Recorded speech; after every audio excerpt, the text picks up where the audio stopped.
Today, you can enjoy the best of both worlds when I show you how to make my apple pie with crumble topping. It's apple pie meets apple crisp.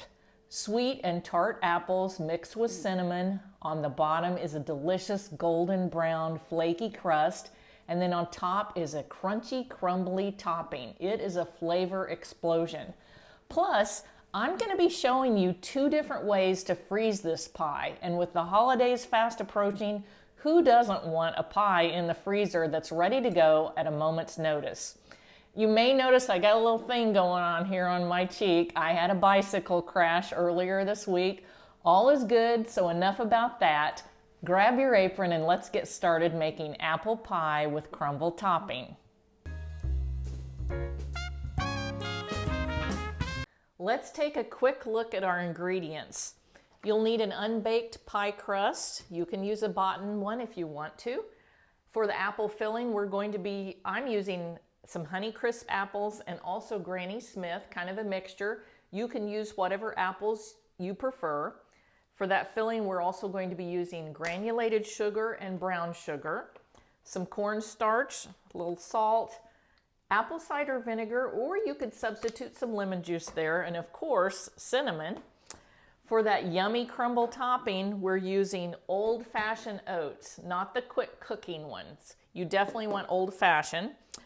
Flour, brown sugar, a little salt, of course more cinnamon, some yummy crunchy pecans, and an unsalted butter. Let's start with the pie crust. I think it's hard to beat a homemade pie crust, so check out my video, Easy as Pie Crust. We'll put a link at the end of this video. It's super flaky, tender, golden brown. It's easy to make. I'll walk you through it step by step. I'll show you how to make the pretty edge and everything, so be sure and check that out.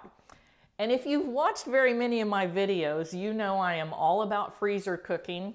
I usually have 2 or 3 pie crust discs of dough in my freezer ready to go, which is what I did this time. I went ahead and got this rolled out ahead of time.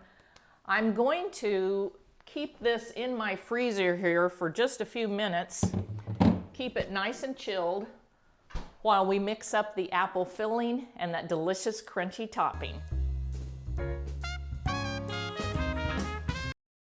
Now you're ready to make the apple filling. This is 2.5 pounds of apples. I peeled, sliced, cored them. I like to make them about a 1/2 inch slice, and I also do some chunks in there too because that's the texture I like. If you want to go thinner with yours, you certainly can.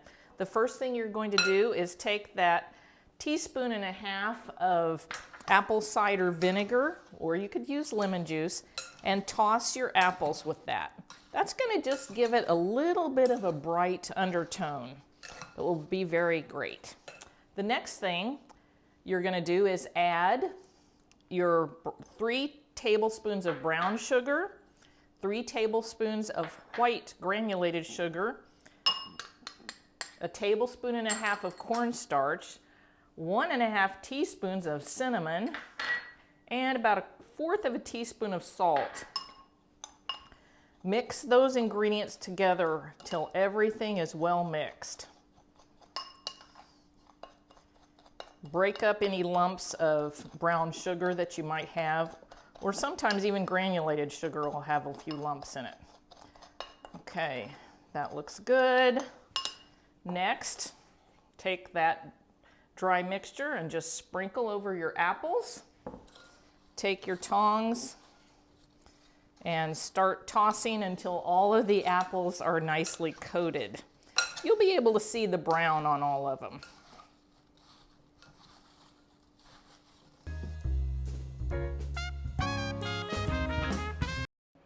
Once we have the crumble topping made, this pie is going to come together quickly. So at this point, you're going to want to preheat your oven to 425 degrees. I've already got mine going. That way, once you've assembled the pie, your oven is preheated and ready to go. So in a medium-sized mixing bowl, mix together the old-fashioned oats, which is a 1/2 cup, a 1/2 cup of all-purpose flour, 2 tablespoons plus 2 teaspoons of brown sugar, 1/4 of a teaspoon of salt, chopped pecans, and 1½ teaspoons of cinnamon. Blend that together really well until it's well mixed. You can use your back of your spoon to break up some of those pieces of brown sugar because sometimes it wants to clump together. Okay, once that's mixed, then take 5 tablespoons of butter, cubed, little cubes. Put your hands in there and just start smushing it together. Basically what you're doing is you feel one of those little cubes, then just push some of that flour oatmeal mixture into it. Now you're going to want to use your hands for this. I know it's tempting to think, oh, maybe I could use my food processor, but don't do that because we want to keep those old-fashioned oats, we want to keep those whole, and we want to keep those chunks of pecans or whatever nuts you've chosen in there, because we want that texture in our crumble. It'll take several minutes to get this all mixed together. Once you have this mixed, here's what it will look like.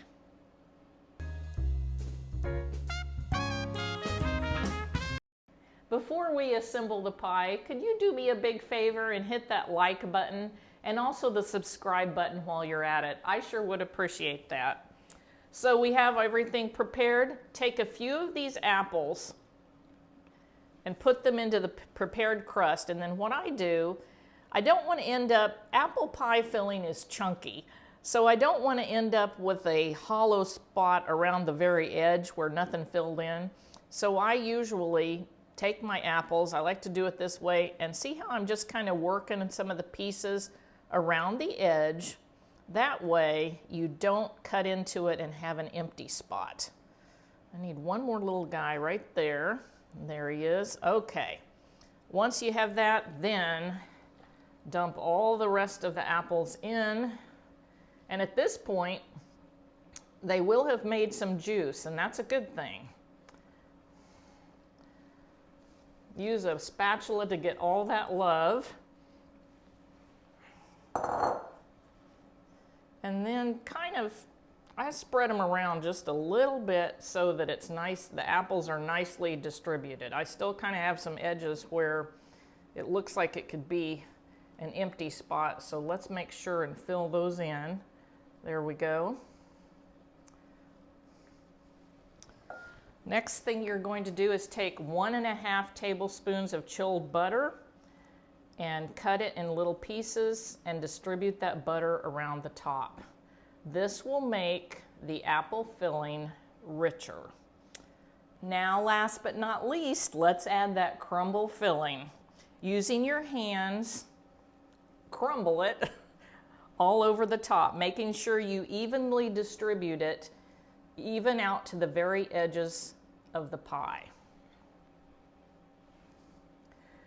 Now, if you like, and in just a minute when we're finished with this, I'll show you about how thick the crumble looks on the top of mine. If you like a lot more crumble, then you might want to double the crumble part of the recipe. Once you've evenly spread that crumble out all over the top, I like to take my hands and just gently press it down.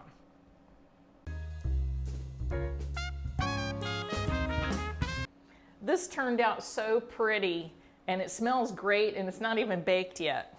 And I'll tell you, experience has taught me this pie is very likely to boil over. So you're gonna wanna put it on a baking sheet, line that with foil, and then put it in your preheated 425 degree oven for 15 minutes. When the 15 minutes is up, then lower the temperature to 350 degrees, but don't open the oven door. Bake it for another 60 to 70 minutes until the crust is golden brown, that topping is golden brown, and you'll see bubbly juices around the edges. You know I am all about freezing, saving time and money by utilizing my freezer, and this pie freezes wonderfully. With the holidays coming up, who doesn't want to have a pie in the freezer ready to go at a moment's notice?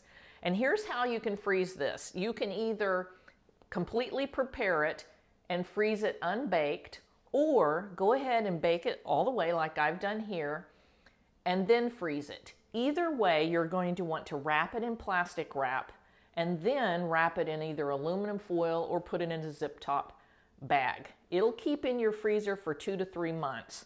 Another option, I've got this one, I made an extra one here. This is not baked. And what I do is I put things in these little glass containers. I lift this foil out when it's nice and frozen, and then I seal it up in a vacuum sealer, which works well for my family because it doesn't take up a lot of space in the freezer. If you do want to bake it, if you do want to freeze it unbaked, you're still going to follow the same baking instructions. 425 for 15 minutes, then lower that to 350. Now you may need to add 15 or 20 minutes extra on that final 350 cooking time. It may take some extra time for that filling to get bubbly. If you see that your topping or your crust is getting too browned, no worries, just take a piece of aluminum foil, lay it over the top, lightly lay it over the top. That'll keep it from over browning. After the pie finishes baking, let it cool for at least an hour, preferably a little longer. That will allow the juices to thicken up some, plus you'll be able to get a little bit neater looking slice out of the pie. Now, if you want to serve this cold, personally, I think it's better the day after you bake it. But the real test is, let's have a little taste and see how it turned out.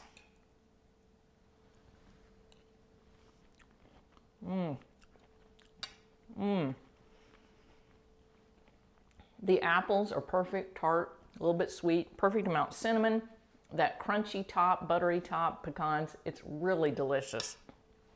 And remember, be sure to check out my video on how to make pie crust. I've got the link right here. I'll walk you through it step by step. Thank you for watching today. We'll see you next time.